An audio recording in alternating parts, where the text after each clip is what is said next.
Hi, everyone. Thank you for joining me live, and for everyone who's joining me on the replay as well. Thank you for joining me. And if it is the first time that we're meeting, hi, my name is Isabel Martins from healthandnaturallife.com, and I work with energy healing, animal communication, consciousness, awareness, anything and everything that helps us understand who we are, how we work, how we interact, interface with reality, the world, the people around us, the beings, the energy, all of that. That's my jam, my passion, what I love to explore, what I love to learn, to study, to play with more and more, and what I love to share here. And what I'm going to share with you today is part of that experimentation and play and all that. It's something that has been very present for me especially this past week, and I felt it might be useful to share with you as well. And it's related to empathy, telepathy, and the fact that we are all always navigating, immersed in a sea of thoughts, of emotions, of meanings, of energy all around us, moving through us, and things that we are picking up from different times, different spaces. All that ever was still is, right? So we're in quite the meaning sea of energy, sea of thoughts, sea of emotions. And hi, David, thank you for joining me live. So we, as empathic and telepathic beings, are always aware of the energy that's around us, but for the most part, it's at a subconscious level. And before I actually go any further, let me just clarify what I mean by empathy and telepathy. And hi, Oscar. Buenos dias. Thank you for joining me live too. So empathy and telepathy. I think empathy, we all kind of have a sense of what it is. So it's the ability to understand and to feel how someone else is feeling. Telepathy, on the other hand, we kind of have a cultural image that it's just receiving someone else's thoughts. And actually the definition of telepathy, it's come from two Greek root words. It's the ability to feel at a distance. So if you were to just put together empathy, the ability to feel someone else's feelings, instead of that person being in front of you, being at a distance, person, being, whatever type of consciousness. That is telepathy. It's the same ability as empathy, but of someone or something that isn't in your present, it's at a distance. And at a distance might be in time or in space, actually. And there's another interesting word, telesthesia, and that's actually the ability to know objects or occurrences at a distance. That's something that probably we would associate nowadays with remote viewing, but telesthesia. So that's all part of the same package. It's all part of empathy and on its own part of intuition. And empathy is something that's really natural for all of us. It's something that our mirror neurons, yes, kind of gift us with. It's something that it's very active in us when we are growing up, because we kind of download and absorb all types of information for us to get the blueprint of how to live, the map of how to be a human. And that's right there, our first empathy and telepathy trouble right there. But it's something that's across the board prevalent in all beings, all. It's not just humans either, but if you think you're not too empathic, not too telepathic, just take that one off of your mind, because it's not true. It is natural. It is part of the hardware, so to speak, for any being. Again, not just humans, animals, and other forms of consciousness as well. So telepathy, empathy are always active in us. It's just a matter of us being more or less aware of them. But us being more or less aware of them doesn't mean that the seas of meanings, of thoughts, of emotions that we move through aren't always influencing us, because they are. And that's something that this week really hit home for me, and I really was paying a close attention to it. So backtracking a little bit, ever since I learned of Lester Levinson, for instance, from the Sedona method. He created the release technique that you might be familiar with his work through the work of Dr. David Hawkins, for instance, of letting go of whatever comes up. So it's the same type of work. Ever since I came into contact with that type of work a few years ago, I've had that intense desire to just be in that state of noticing whatever would come up inside of me, and instead of resisting it or analyzing or whatever it was, just letting it flow. And quite honestly, it has been years that I've wanted that and have not been able to sustain that state for a prolonged state of time. But lately it has come up again, a gnawing. I want to do that, even if it is just for a few hours on a specific day. I want to be in that state of just being present inside of my body, being aware, being embodied, and noticing what comes up and not engage with anything, just letting it flow. And different information from different teachers, different books started coming my way that started creating almost the terrain in which this seed of this intention could actually flourish. And it is really important for us to be more present, more embodied, in order for us to be aware of the thoughts and the emotions and everything that comes up inside of us, whether it is ours or it isn't. So this week I've took the time, let's just put it like that. I said, okay, this day I'm going to, at least for the next 1 hour, 2 hours, just going to be present. Just going to see what comes up inside of me as I go about my day. Of course, as best I can. It wasn't a 100% perfect thing, but I'm just going to be present and notice what it is, not engage with anything, meaning not resist it or try to hold on to it, just letting it flow. And what I noticed, this was inside my home, was that in different areas, for instance, of my home, if I were to enter it, I would have a shift in feeling. So something in my body would contract, or something would, an emotion will come up, like worry or a fear of something. A thought then would justify the sensation. And I noticed, okay, there are different energies that have been imprinted, so to speak, in different parts of the house. And this happens because if we are living in a certain space or moving even through spaces, the energy that we feel imprints the space that we live in. It imprints the furniture, it imprints the walls. Energy is permeable. So as energy is influences humans, it also influences objects. So everything kind of acts like a little sponge, some materials more than others, and kind of holds our energy. So different areas of our house, of our home, may have different feeling tones to them, not just because of the layout of the house or geopathic stress or anything like that, but because of our own emotional imprints on that space. If we ever had a strong argument with someone, for instance, in a certain space, the energy of that argument might still be there until it is cleared. So when we enter that space, we might feel more confrontational, we might feel more angry, more irritated, without really knowing why.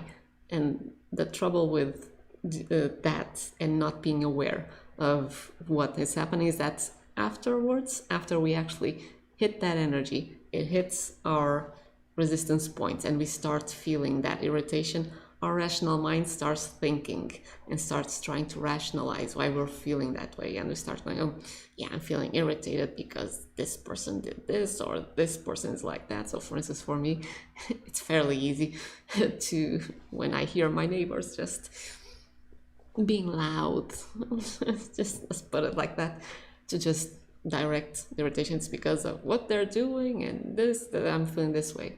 It really isn't, because it has happened before that they were just going about their business and just having their discussions of whatever. And I was just feeling happy and shiny and perfectly serene. So it's not, our rationalizations, and that's my point, are just that, rationalizations.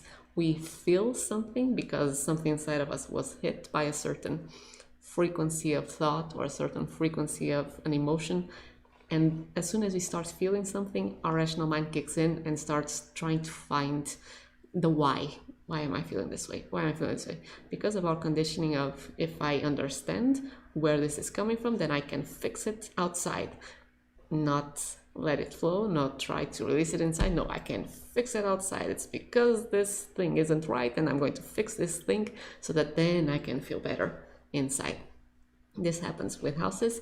This happens with people. If you live with someone, it's really easy to be influenced by their own state of being, by their own emotions, by their thoughts.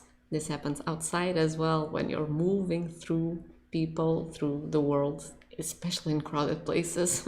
That's a buffet of emotions and thoughts. It can be tricky. My experiment. So I was looking at my own internal states indoors, in the house, just noticing that even in different rooms I felt different things. But I also noticed that when I thought of certain people, different people, I would feel differently. And my previous assumption was that this was how I felt about them. And actually it couldn't be, because it changes. So it's not that it couldn't, our feelings can change, but I've noticed that, okay, if I focus on this person, sometimes I feel this way, sometimes I feel that way.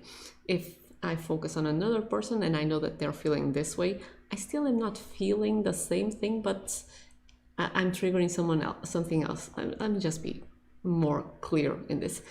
And what I'm trying to say is that the feeling, when you think of someone else, you're activating not only your feelings, what you have stored regarding that person, but you are creating a bridge in between your energy and that person's energy. And if they are directing something towards you or feeling their feelings that aren't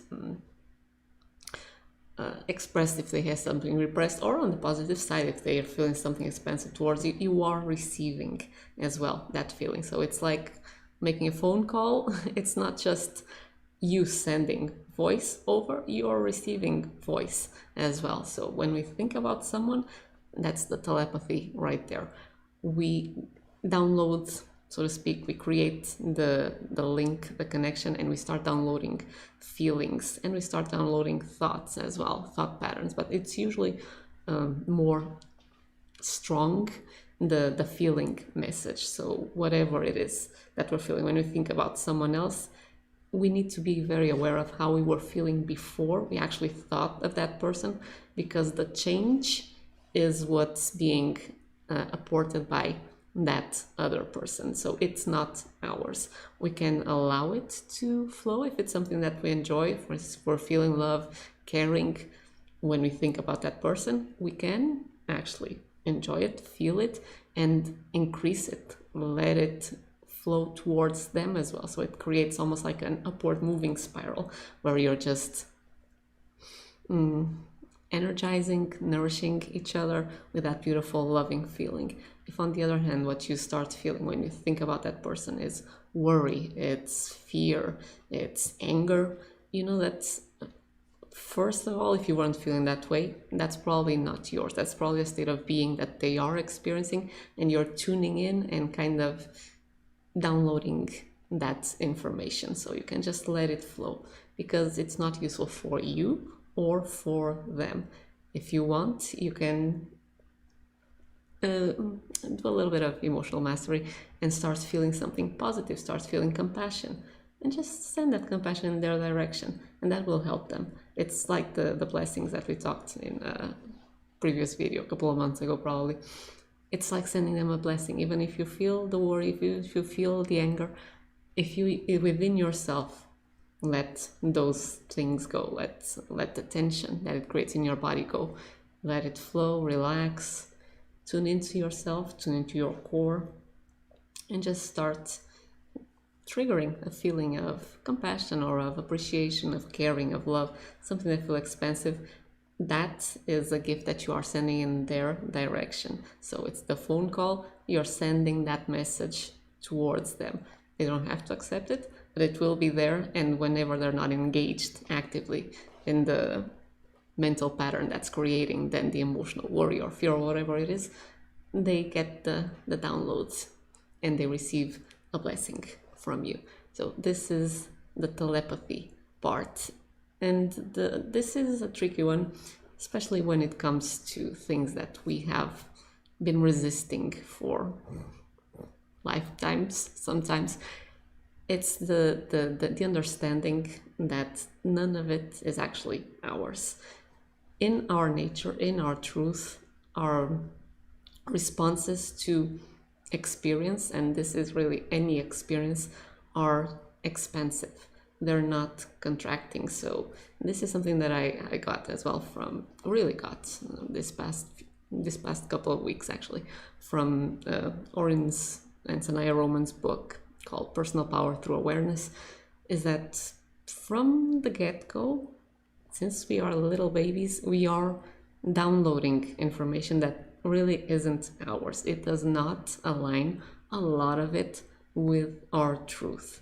So anything and everything that we feel nowadays that makes us feel contracted, that makes us feel small, that makes us feel powerless, sad, whatever it is, that instead of feeling expansive, feels contracting, we can very safely assume that it is not ours and we can just let it go. And it's tricky, and I know it's just a really broad statement for this that I'm making, but it is an experience that you can, or an experiment that you can make for yourself, that whenever something comes up that makes you feel contracted, you can ask yourself, is this aligned with my truth?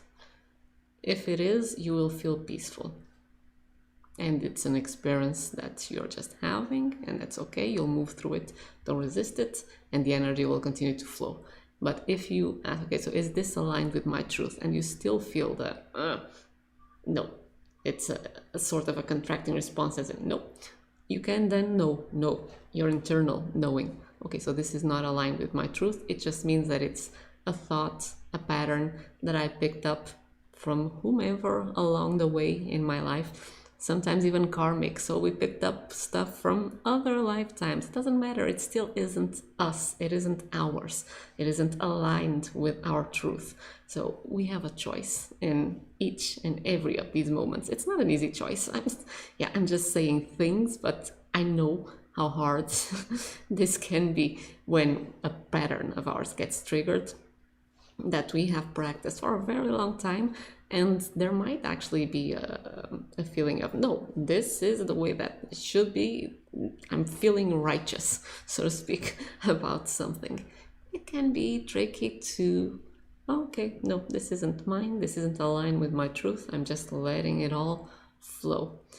Especially because it triggers then the fears of being passive or of being a pushover or something like that, where it's really not what will happen when we're aligned with our truth, when we let even things like anger, and that's usually the one that's trickier, the anger and fear, of course, when we let those things flow, the energy of those emotions, the constriction of the tension that we're putting in the body, we're just allowing our systems, our energy systems, to breathe, expand again, and we can have access to our truth, to our natural response, which is the response that's coming from our broader self. And instead of actually acting from that place of anger or fear, which will always be a very limited way of acting, and we have access to a very limited scope of options, when we do allow things to flow through us, we don't hold on to them, we don't engage with them, we don't identify with them, which is usually the problem. We think it's ours, we don't identify with it, we let it flow. We have access to our broader selves, wisdom and broader view, of course. So the responses, instead of reactions, the responses to whatever is happening are much more life-affirming, life-giving, life-expansive, and satisfying for us, for the other person, if it implies another person, and pretty much for the entire collective, because it just gives a new template of how things can be done. And I've had that experience as well in public. So there is being at home and doing this little experiment, just noticing the different shifts in my feeling state, in my thinking, because of the shift in my feeling state. And that gave me the foundation. Afterwards, I started noticing, okay, so when I think of someone, my state shifts, okay, and then I could actually even gauge, this is because you were feeling this way. When someone thinks about you, it's the exact same thing. They're making the phone call, and if you're not present and attuned at the moment that they're making the phone call, you'll receive the message later. But if you are present, you will receive the message pretty much immediately. So if you're at some point in time just feeling normal and you have a sudden shift in your state of feeling and someone pops in your mind, you can be pretty sure that it was that person that was thinking about you, and the emotional feeling that you're having is connected somehow to what they were thinking about. If no one comes to your mind, you might very well have just come across a thought form or an emotion that was imbued or imprinted in a certain place. That happens as well. If we kind of soften our gaze, we can see, for the most part, it's almost like a haze of energy, almost like fog all around us. We live in a sea of energy, so thoughts, emotions, anything and everything always around us. And it is our resonant points, our resonance, our state of feeling, and the things that we've pushed against in the past or grabbed onto in the past that kind of make us more prone to resist or attract certain things right now and in the future if we don't clear them, of course. This, by the way, is master way of clearing. We talked about this as well in the how to clear all your energy blocks.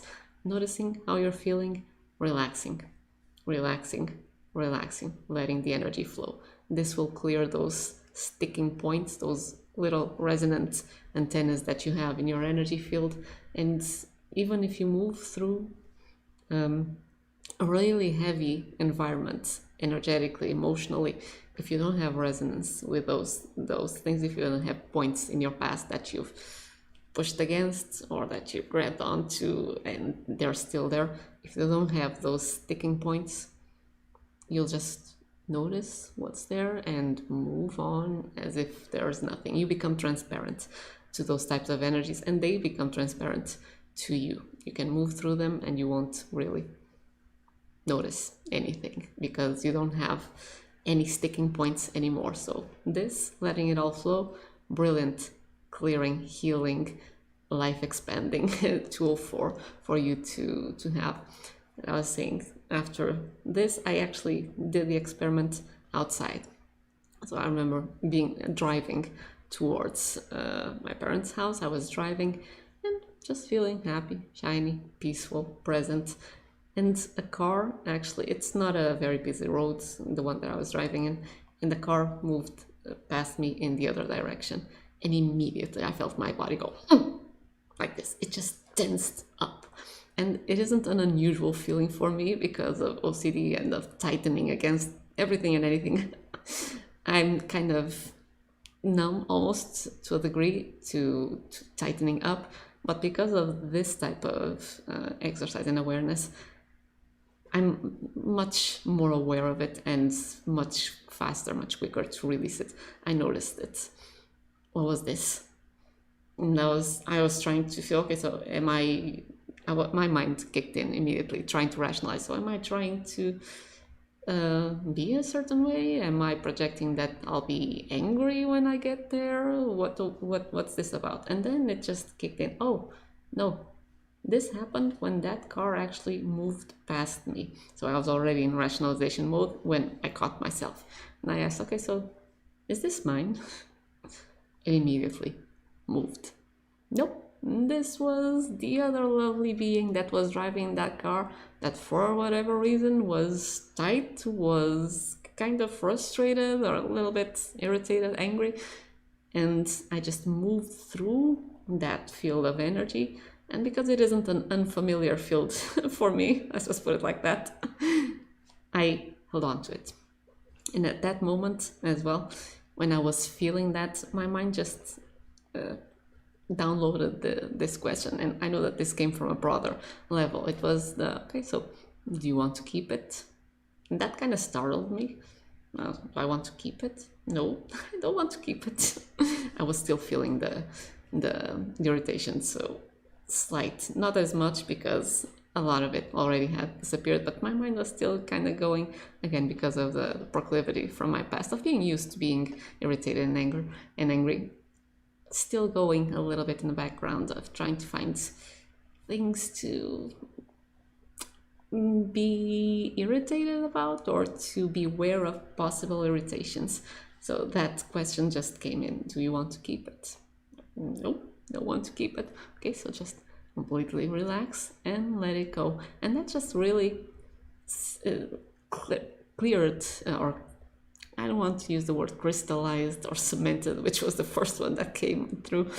It really made crystal clear to me that us pushing against something or trying to grab onto something, it's the same thing. So whenever we don't let the energy fully flow through us as we feel it, it's like us grabbing onto it and just saying, yeah, you're mine, my precious. That type of crap. If it's something that we're enjoying, good, let us enjoy it, and whenever it's enough, we can just let it flow. Or for the most part, anytime that we try to push against something, anytime that we try to move away from something, it really is holding it close to us. We're just taking that energy and not letting it flow. We're keeping it. So this is a question that I've been asking since, because it works for me when I feel that something hits me and I'm resisting it because I don't want to think about that, I don't want to feel that way. Just ask myself, do you want to keep it? And honestly, sometimes the answer is like, maybe a little bit, because there's still something there. There is a sort of a negative pleasure sometimes in some of the emotions that we feel. But when you have that awareness, it's okay. You can feel whatever it is, but you're aware of it. You will let it go really soon afterwards. So it becomes easier and easier. Whenever something triggers me, it comes up, it feels constricting. I can ask, is this aligned with my truth? I know it isn't. Do I want to keep it?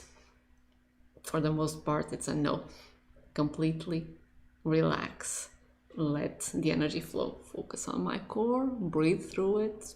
However you want to do it, I just let it go. And I tested this as well, walking amidst more people. So it's almost like crescendo levels of difficulty. It's like a game. You start at the basic level, you go to intermediate level, then you go mastery because fun. So when we are moving through different people, lots of people, it's hard. It really is. I lost myself so fast as I was moving through people because it's almost like being bombarded here and there, here and there. And I wasn't present. I wasn't able to stay present for a long time, which kind of got me into more little hacks and tools to stay present, because when I do stay present and aware, it's just a lot easier to notice what comes up and let it slide, so to speak. Just let it flow, because I know that it's also clearing my own sticking points. So whatever it is that I have blocked, as I feel the hit from the outside to those matching points and let it flow, it's just clearing my energy more and more and more. So it just becomes like, yeah, let's do this. Oh, as I was moving then outside, I just started to notice, okay, I'm really losing myself here. How can I actually stay present and not be overwhelmed by everything that's happening around me? All of these lovely buffets of people, of thoughts, of emotions, of everything. What came to me was to really be focused on my core line in the center of my body, and just imagine my energy sphere around me. So instead of imagining a full sphere, in this case for me it was more imagining the outer membrane. So like a bubble around me, an outer membrane made of a force field, which is, I would say, probably a good representation of what's happening in our energy field. We extend far beyond that, but we have an outer membrane that just keeps our energy contained, our life force focused around and centered around us. Front, sides, back, up and down. So I was moving through people with a part of my awareness in my core line and imagining that sphere. And that just made my entire body relax. So I was like, okay, we have this space. This is my space. I was still feeling things come up, but it was a lot easier for me to stay present and to just let everything flow. So that's one possibility. Being focused on the core, just that is one possibility. Being focused on the core and in our energy field around us, in an outer membrane, sort of a force field all around us, is another option. Another option, if it's not easy to have a sort of a visualization like that always present, would be to focus on the top of the head and on the soles of the feet, or the top of the head and the perineum. If you're sitting down, maybe it's easier perineum and top of the head. If you're walking, soles of the feet and top of the head. Those are the entry points of the core line. So it kind of gives us the same type of feeling, but it's a feeling sense. You don't really need to hold an image. It's almost like I'm aware of this part of my body and that part of my body, and well, there's an implicit awareness of everything that's in between. And if you want, you can add as well the feeling of spaciousness around you, and of course feeling the spaciousness, the stillness, the silence within, and trying to find it around us. Space, look at all the space in between you and the people, will also give you that clarity, that sense of, okay, I have breathing room, instead of being overwhelmed by everything that's happening all around you. There are other techniques, and these are really, if you're feeling overwhelmed by everything that's coming your way, there are other techniques to help us contain our energy, so to speak, and just get a little bit of privacy, breathing room, so that we can just be present and just let things flow. A couple of them are mudras. So there's a mudra from Qigong that you just do this. So okay signs with both hands. This creates a stronger circuit of the heart chakra. And if you just do this while you're walking, test it. Just see what works for you, because not everything will work for everyone. It gives us a sort of okay, I'm more aware of my own energy instead of being open to everyone else's energy. This is one. When you're sitting down, another variation of this, which I feel for me is usually stronger, is to put all the fingers in your left hand like a duck. Put those fingers in the center of your right hand, and then close the fingers of the right hand all over the ones in the left, and just do this with your right hand as you put this here and close. So it would look like this. This, while you're sitting down, creates a really strong coherence in your field, in your heart meridians. So it helps the heart meridians and the heart field energy just feel stronger, feel more resilient. So it gets us from that state of too much and being frazzled to a much more present, centered, grounded state. So this is a really interesting and really useful mudra to play with. The permission rose, which is an exercise that I shared years ago as well. That's a really interesting one if you want to play with it. I link it as well in the cards, where you imagine your field around you and imagine that you have a rose in the edge membrane of your field. And that rose will move back or forth depending on how much space you want to have in between you and whomever is around you. So it's almost like a boundaries type of exercise. It's really interesting. And the more, probably the easy, it's not the easier one, so let me just say what it is and then you'll decide what you want to play with, of course. Feeling compassion. It's a really powerful thing.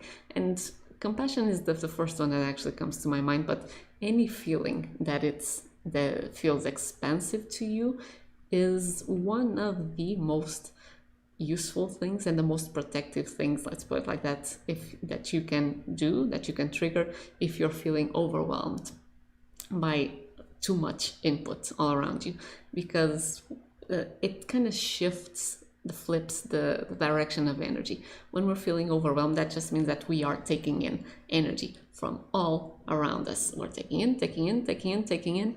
When we start feeling something that is expansive, like compassion, like appreciation, like love, like caring, like kindness, it flips the direction of the energy movement. Instead of the energy moving in and us being on the receiving end like a sponge, we start radiating out.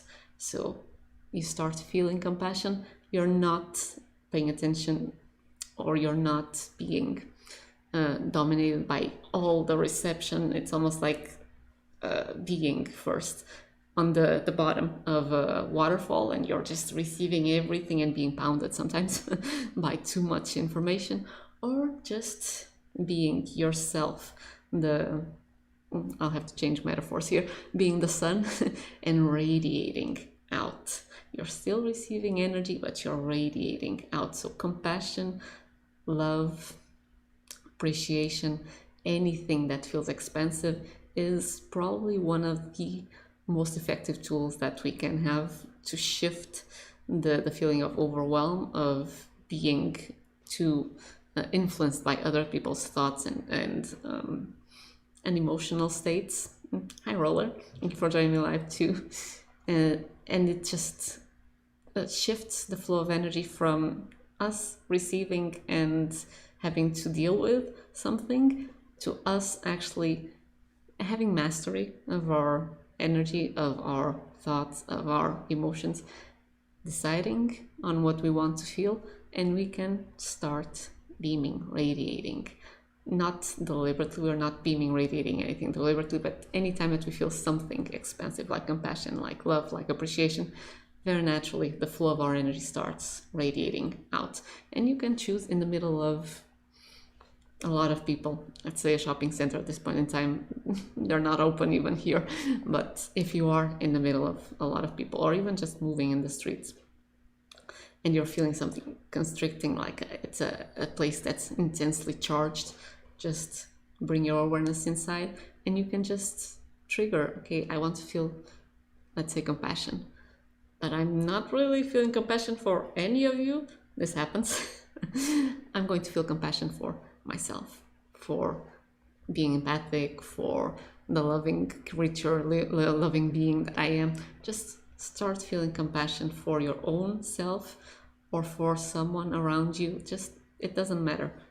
Choose a focus, start feeling that loving kindness, appreciation, compassion, and start noticing how, okay, you start becoming more centered, you start feeling your power, and you are resonating closer and closer to your truth. So that will give you access as well to more of your own broader selves, flow of energy flowing freely through you.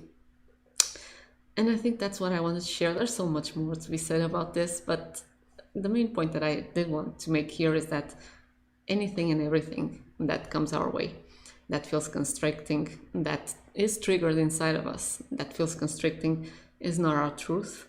It is something that we are picking up or have picked up in the past and have not been able to digest it, so to speak. We have not let it flow through us. That's why we have the sticking points that now whenever we move through the world and we encounter that type of energy, it triggers the same type of response in us. It's a gift. It's a gift for us to be aware and to start releasing, letting the energy flow now, clearing that block within ourselves. Whenever we think of someone else and our state shifts, again, it isn't ours, it's a gift. We can still allow the energy to clear our own sticking points, and we can even send a blessing to the other person when we change our own state of feeling, and just send them that possibility as well. So it's a gift and a blessing. When someone else thinks of us, it's the same thing. We're making that phone call and we are receiving their state of being. We can do the exact same thing. Emotional mastery, thought mastery. It's the same as manifestation mastery. So we start noticing, be present, let the energy flow. Notice when you're trying to rationalize things. No, I'm feeling this because of that. No, even if that is something that would justify you feeling this way, it's not a cause and effect. It's not in the way that we think. It's usually the other way around. Because we're feeling this way, we have over time created the momentum in our energy to attract and crystallize something on the outside that mirrors that state of being back to us. Same type of work. We don't have to fix it outside. We have to release and integrate and let the energy flow inside. And then from that place of freedom, we will have the inspiration if it's necessary to do something. But that will come from freedom, from expansion, from power, true power, aligned with our truth power. And then we will act.